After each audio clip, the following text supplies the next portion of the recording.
You blink, I'll cut your eyelids off. Don't you blink.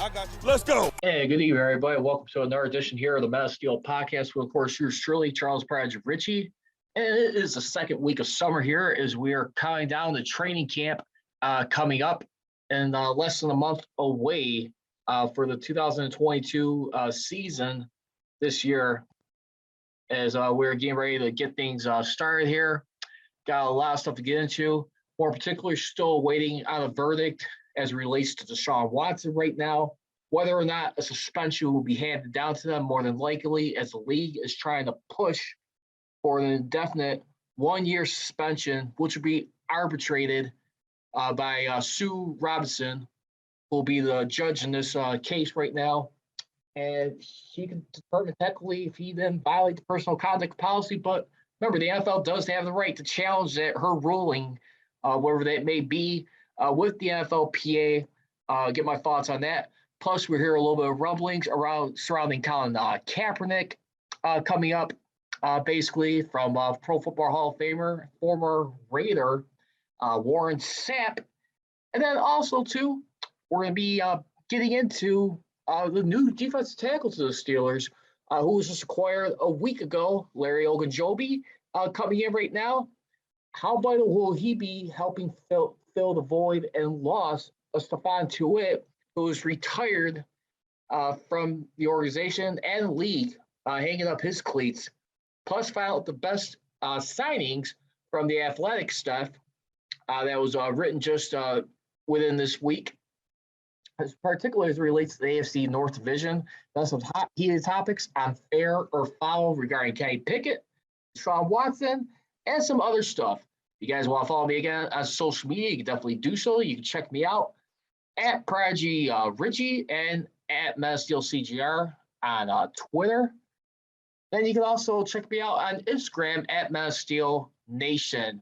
So let's go ahead and get right into it. The very first topic of the day right now, as it relates to Deshaun Watson right now, currently going on. And Deshaun Watson right now looking to face a year suspension that the NFL owners are pursuing for the league.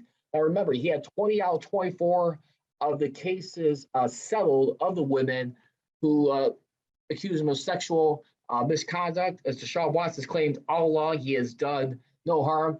Highest guaranteed money paid, $230 million guaranteed. And right now, we're going to see what's happening. But Dan Graziano, who has reported that the NFL will present the cases of 5 women, 4 of which who sued as supporting evidence for their case against him. The Browns have been successful trying to trade Baker Mayfield away, as he is due to earn $19 million in guaranteed money for being the first-round pick out of the 2018 NFL Draft. Pretty much a bridge has been burnt right there, but he may not be parting ways just so fast yet. I mean, the thing is, too, they did sign Jacoby Brissett to start in the event that, if in at all, Deshaun Watson will be more than likely suspended going into this year. But we got to find out what's happening right now. I mean, listen, this is a very dicey situation right now, which we haven't seen in a long time.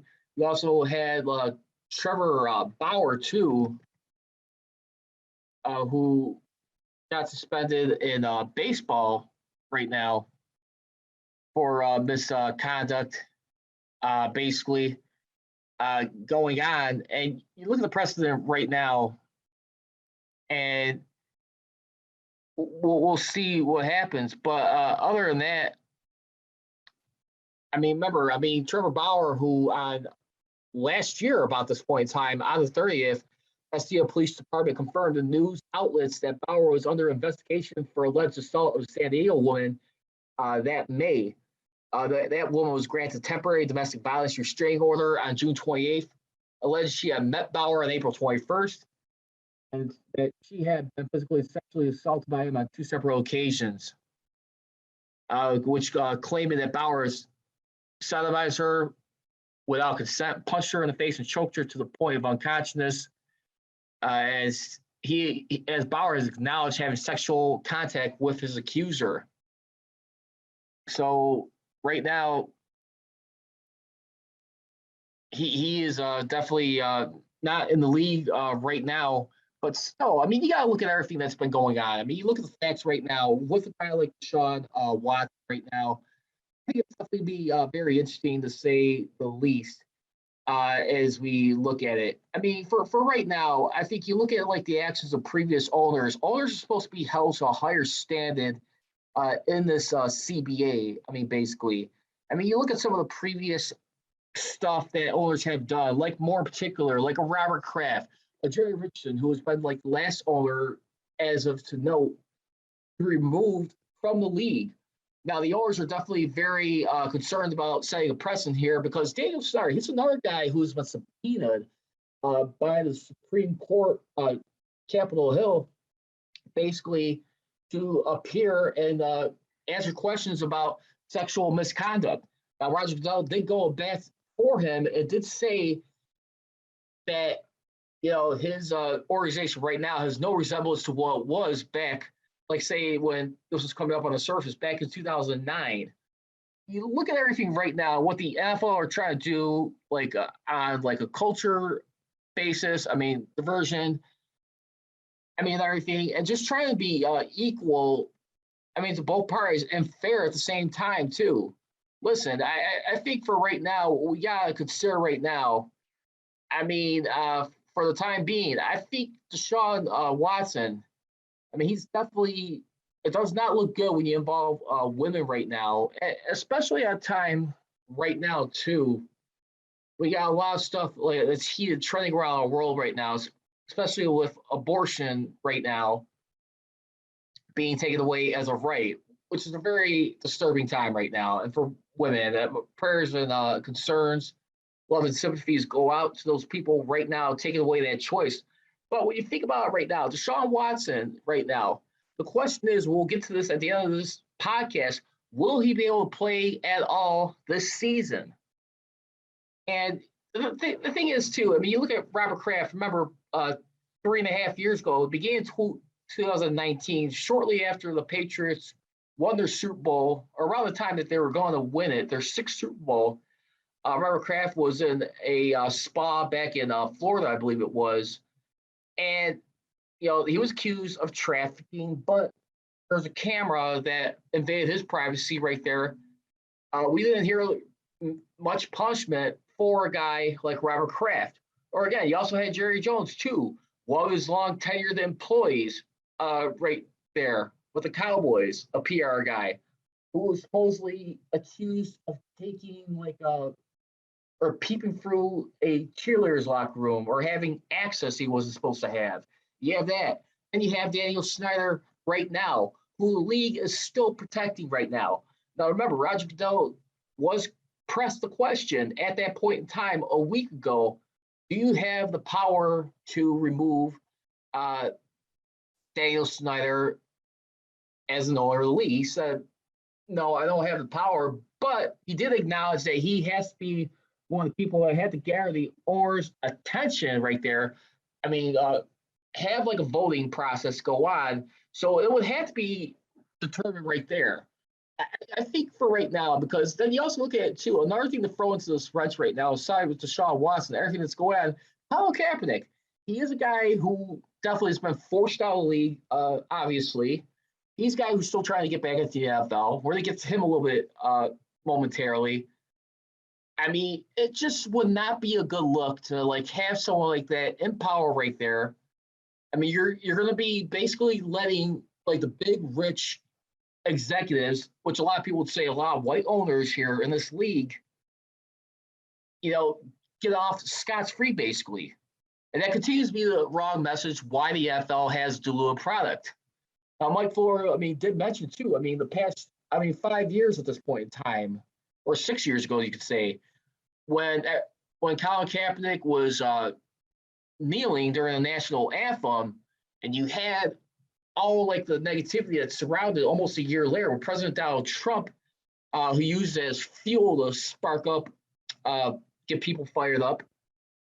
But you looked at how little by later on what the NFL did. What did they do? They started kissing up like about almost 2 years later, started partnering, I believe it was with Jay-Z and a lot of people in the hip hop world right there to like try to support diversity and culture within the league and to be against racism. So you look at all that stuff right there. I think Deshaun Watson, I mean, based off like when I'm circling back over here, I think if anything, you know what? As much as I hate saying this, but I think it is fair. I mean, I would have no problem with a year suspension, but if it's 6 to 8 games, I'm not going to be that upset over it. I mean, it still has to be determined. It just would not be a good look, even though it is women involved here. I mean, there's no way to go around that. But at the same time, too, how much are you going to keep allowing this to go on? Have the owner's mentality. It's our league. And it just never seems to be a fair battle with the players union. So you got to take those things into perspective right now. And what do you guys think right now? What do you think the punishment will be for Deshaun Watson, if at any? A year suspension, 6 to 8 games? Or does he just not really punished at all and just gets challenged by the NFL? We'll find out. Again, if you guys want to tweet at me, hit me up on Twitter at MetaSteel CGR. You can definitely check out the rerun of this podcast on my YouTube channel simply by searching for it. MetaSteel podcast right now. Definitely want to get a lot more feedback as we're going on right now on this second week of summer here, June 29th to be exact. Update Wednesday as we are getting into this right now, and we'll see what happens the rest of the way. But anyway, also too, speaking of which, as we look at it for right now, Colin Kaepernick right now, former Raider who finished out his career for 4 seasons, Warren Sapp, Pro Football Hall of Famer, he has said from people close to him that he heard Kaepernick's workout with the Raiders went horribly. And he was the guy who was like questioning, it's like, how do you not allow like any type of tape to get out there? I mean, basically. I forgot like Colin Kaepernick. I mean, you look at like what happened with everything with that. I mean, you had basically his agent, I mean, saying like, you know, like what premise does he have to say about that? I mean, basically questioning Sapp. I mean, so far with the Raiders organization, there seemed to be no issue right there. But it just always seems like right now, Kaepernick, from a guy who's been forced out, ain't no legitimate proof. However, there's a show here on YouTube too. You can also check out. It's called Two Pros and a Cup of Joe right there, hosted by Jonathan Knox, Brady Quinn, and LeVar Arrington, former player with the Washington team and the New York Giants. I mean, basically, he was just basically saying that Warren Sapp, I mean, if you heard from a trusted source, he ain't lying about anything. So, I mean, here's the deal, too. We got to remember about Kaepernick. I mean, like I said, I'll always maintain that back in late 2019, he has opportunity to get back in the league with a private workout. Okay, I mean, that was supposed to be covered and put on media. I mean, for people to see. He did change at the last moment. I mean, this is a guy who's going to be going into like turning 35 this year. And he knows time is running out. I mean, granted, I mean, this is a guy who clearly still wants to play, but I really think right now for him to try and come back, I mean, to like put him in the class of some of these top mobile quarterbacks right now, I mean, is he really that much on the level of like a Lamar Jackson? I mean, even like Herbert of the Chargers, Patrick Mahomes. I mean, there's not a lot more quarterbacks that's come into this league that's going to be giving him a run for his money. I mean, you got to look at it. I mean, Kaepernick, I think at the end of the day, I'm not so sure if he's going to be playing for a team this season or if at all. I mean, 6 years has been a long time. And I'm not saying that Kaepernick still can't throw the ball in private workouts. But again, until you have it like say like a training camp battle where you got to put on helmet, put on pads, exhibition, that will be a lot more telling to see how he'll be able to get a chance to make it onto a roster, earn a backup job, or if he does enough to convincingly be a starter. I mean, you already got Derek Carr signed for the next few years with the Vegas Raiders. I don't see that happening. I don't see how he's going to out quarterback Derek Carr, but can he use this situation where a guy like Mitch Trubisky, who is now with the Pittsburgh Steelers, can you learn from a guy like relearn like his craft behind Derek Carr, take notes, and then you also got Josh McDaniels. I mean, Josh. One second here. I mean, former Patriots quarter. Yeah, Josh McDaniels. Excuse me. Who is now the head coach of the Raiders after spending his last 9 seasons returning to the Patriots, helping contribute 3 Super Bowls right there. How much will Kaepernick be able to like relearn, absorb stuff, and then he use that for coming over to another team? That's what we got to look at right here too. So again, I think with Colin Kaepernick, it's still yet to remain to be seen. But some people are calling a little suspicion on this. I mean, right now, because remember, the Raiders are also facing allegations of workplace misconduct, in addition to the Commanders, who have been looked into the last 2 years. The Vegas Review Journal took note on this closer look that this first emerged after the abrupt firing of interim CTO Dan Ventrell, who has claimed that he was fired after raising with owner Mark Davis complaints regarding workplace misbehavior. It advanced last month's report from the New York Times includes on off the record comments from former employees. Nicole Adams, who's a former HR employee with the Raiders, basically, she claims that she endured racial discrimination and retaliation after reporting concerns about unequal treatment and unequal pay for equal work. And she also says she was required to create job descriptions that allow the team to avoid paying overtime to certain employees. And then like one of the things that she claimed too, that she said, I just started wearing pants because I felt like I couldn't wear skirts or dresses or I'll be seen as being provocative. That was one of the things that she highlighted right there. Mark Davis, who was declining comment, but he vowed to speak out in time. He says, I will have something to say about all of this, but not right now, as he told the Vegas Review Journal. So you got all this stuff going on right now. Is it possible right now? With Kaepernick's, tape not being put out there, they're using this to kind of like block out some of the allegations right now. Just something to take their mind off of it. We shall see about that. But Kaepernick, not so really sure. Move on right now. Larry Ogunjobi right now, who is now with the Pittsburgh Steelers right now, who is signed a 1-year contract with the Steelers. And basically, according to Ian Rappaport of NFL Network, reported that Ogunjobi's deal is worth up to $8 million, which means it's less than the base salary and has incentives built in.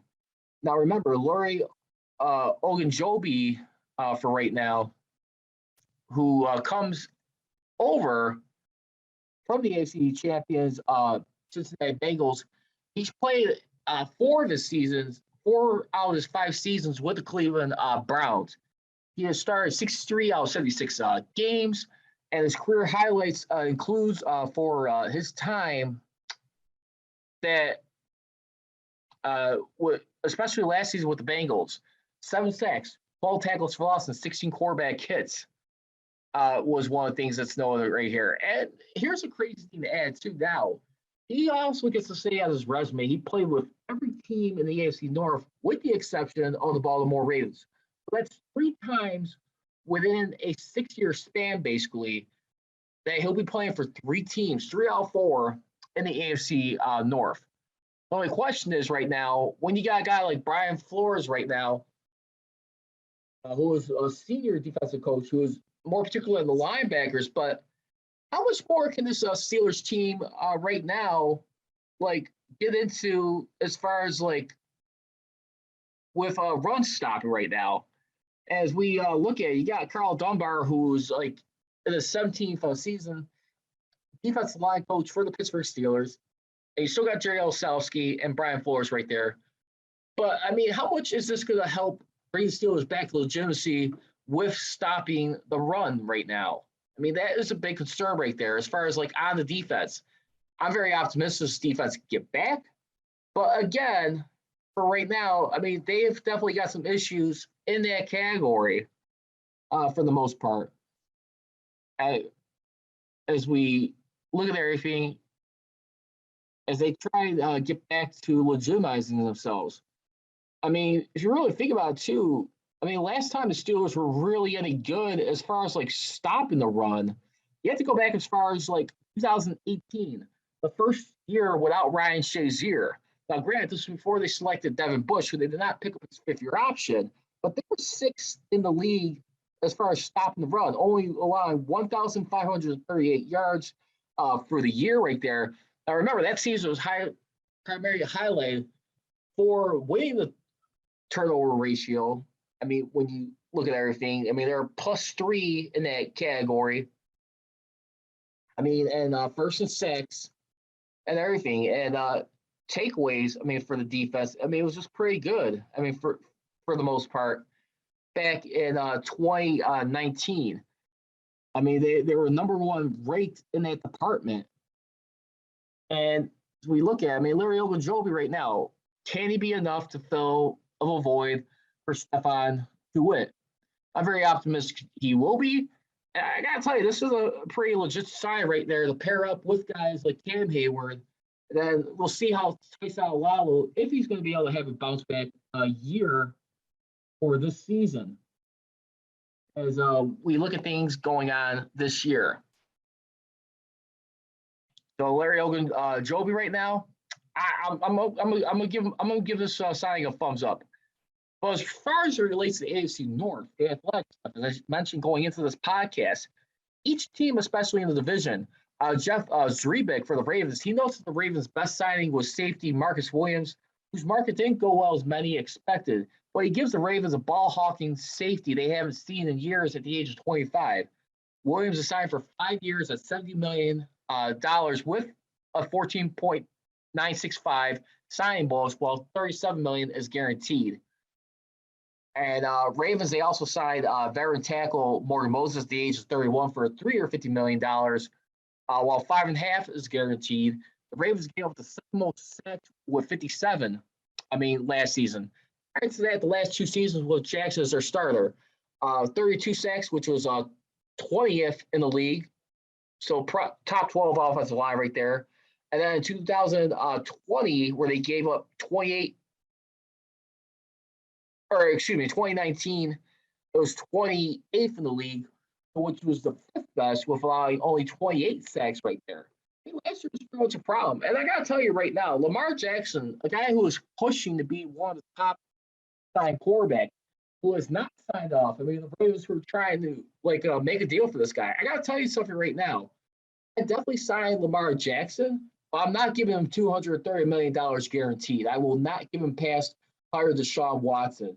I think Lamar Jackson is an elusive quarterback in this league, very skilled and very promising for this franchise. He is a game changer and no doubt one of the most premier athletes.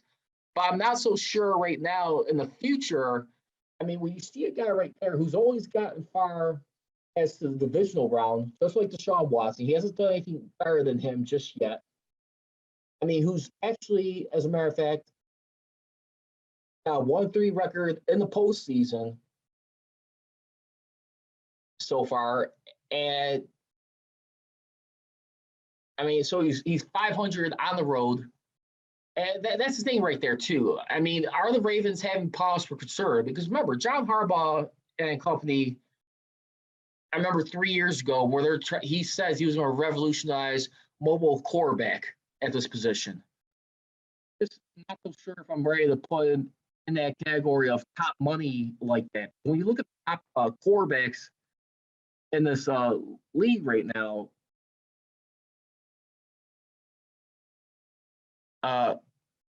for this version right now, They're the top 10 as far as annual per year.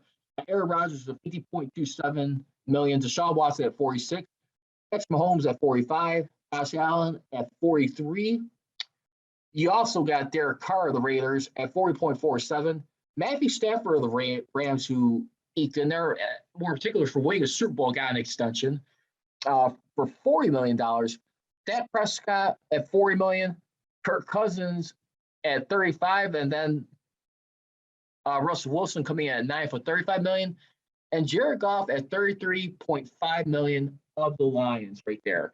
If I'm going to give Deshaun Watson a deal, I'm going to probably give him like slightly above, maybe like a Josh Allen right there. I'm not playing him ahead of Patrick Mahomes right there. I give him like $44-45 million right there. Like I said, a guarantee, I'm not so sure. But I mean, yeah, when you look at everything right there too, I mean, for Lamar Jackson's career, I mean, right now, I mean, last year, I mean, he had 4 fourth-quarter comebacks in 12 games, which last year. And then overall in his career, I mean, he's got 6 quarter comebacks, which is the bottom of those quarterbacks right there. But I mean, everything going on right now, I mean, Lamar Jackson, when you look at everything too, he was third last year in game-winning drives with 4. And still got ways to go in like overall game-winning drives. But I mean, also too, touchdown interceptions. I mean, for his career, he's got 58 touchdowns. I mean, 84 touchdowns to 31 interceptions, which currently ranks on these quarterbacks up 5th. So no, I will not give him top money like that. But like I said, for the Ravens right there, those were their signings. According to Zach Zrebick, the Bengals, as Paul Devner notes, the Bengals have signed 3 linemen. Mike Harris to a 3-year, $18 million with $5 million guaranteed. Former star for the Bucs, Alex Kappa, 4-year, $35 million with $11 million guaranteed.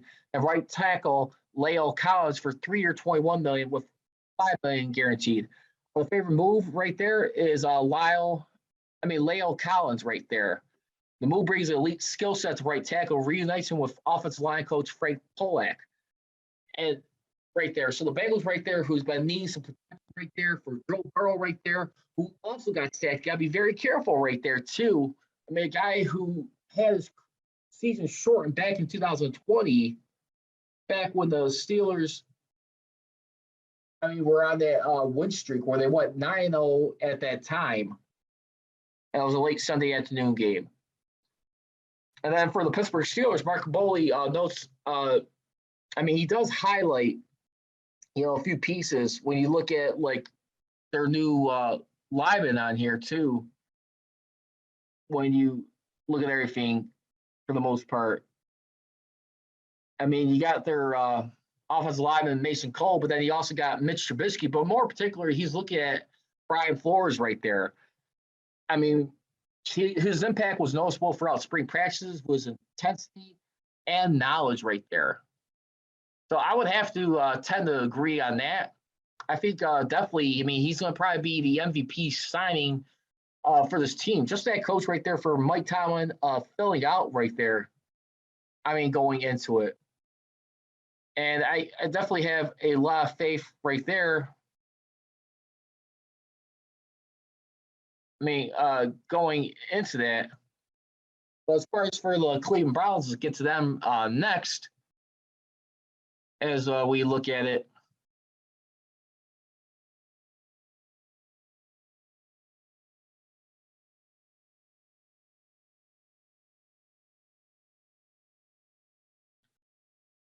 Going on here.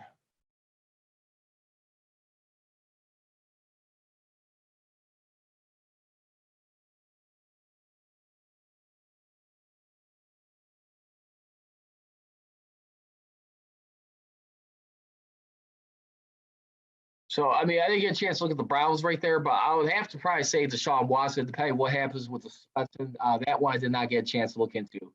But anyway, let's go ahead and wrap up with fair or foul right now. This could be an interesting one right here. as we look at. Begin with Mike Tomlin.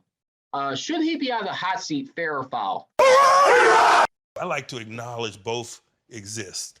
I like to fight the daily struggle of managing both components of what it is that we do. That's what makes you great. I hope so. It does, because you have to micromanage a lot of men, a lot of kids, a lot of guys that will come in here that you're depending on to help your team.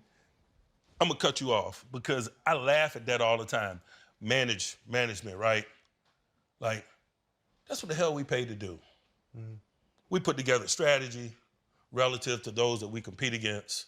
We try to bring out the best in the collective, right? And in an effort to do so, we better manage the collective and the individuals within the collective. I love to hear coaches resist the responsibility of coaching. What'd you say, Coach? Because they're easy to beat. What'd you just say, Coach? I love coaches that resist the responsibility of coaches, that talk negatively about a dude that can't learn and blah, blah. Man, if everybody could learn, we need less coaches. Yeah. That's real. Right? So basically, you know what? I'm going to tell you this right now. Remember, Mike Tomlin is signed for the 2024 season.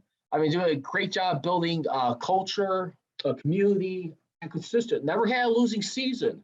But the thing I will always continue to push back with Mike Tomlin going forward is his team right there. Is his recent playoff success. I think it's definitely going to be one of the telling things right there. I mean, not just that, but I mean, just trying to figure out the offense beyond Ben Roethlisberger. I mean, so far they have pretty productive offseason, to say the least. But one of the things that's definitely been noted, too, I think we could definitely say the pressure is being put on him is that, you know, pretty much he's having defensive play calling duties being taken away. That seems to be one of the reports as we get closer. So it's probably be split between a new defense coordinator, Terrell Austin, and then Brian Flores help implement right there. Because many people would argue right there, Tomlin should be a CEO pretty much of his coaching staff, and more particularly with the defense. I mean, ever since the loss of the New England Patriots game, over 40 points a game in the playoffs right there. I mean, the Steelers, I mean, I think they're always going to find a way. Very optimistic that he will continue to find a way to not have a losing season, but at some point, I think that time's going to come to an end right there, maybe. But at the end of the day, if you keep getting back to the playoffs, you keep going the same result where you're one and done, you know, if that many points, unfortunately, what gives? How far are you going to go? I mean, at some point, he's going to be held accountable to that. I don't think he's going to be let go, but I do think pressure will be put on him, and he'll probably feel uncomfortable or he'll move on. I mean, he's got a lot of stuff going on right there as far as like a great career and trust. I'm going to just say that. So I'll say foul for right now, but I'll definitely say give him to his contract extension. And somewhere between the lines, I think at minimum, Mike Tomlin, it can't be just a playoff victory. I think you have to at least minimal get back to the AFC Conference Championship game. Minimal. Because the Steelers are really, and the front office will always continue to maintain. They're in it to win it, but not making clear when you're saying Super Bowl contender, which I believe they do mean that, but the standard has unfortunately slipped away in that regard. Mike Tomlin is a great coach for anyone to have, but again, the situation right now, how further are you advancing? Are you going back? Are you still stuck in point B from point A? We'll see about that. Also, too, fair or foul, award-winning journalist Josh Roundtree at 93.7 The Fan told the PM team, Polian Miller, that Mason Rudolph is a waste of time. Can't play with first stringers is a waste of time. And it's waste of his talents. As Tomlin handling the quarterbacks correctly.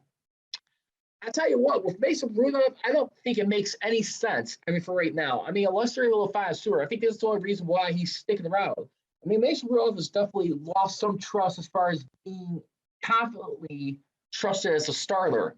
I mean, when you got a guy like Mitch Trubisky, who Mike Tomlin has alluded to Ben's lack of mobility towards the end of his last few seasons right there, what they could do around him, especially, I'd have to say, yeah, I think they are handling it correctly.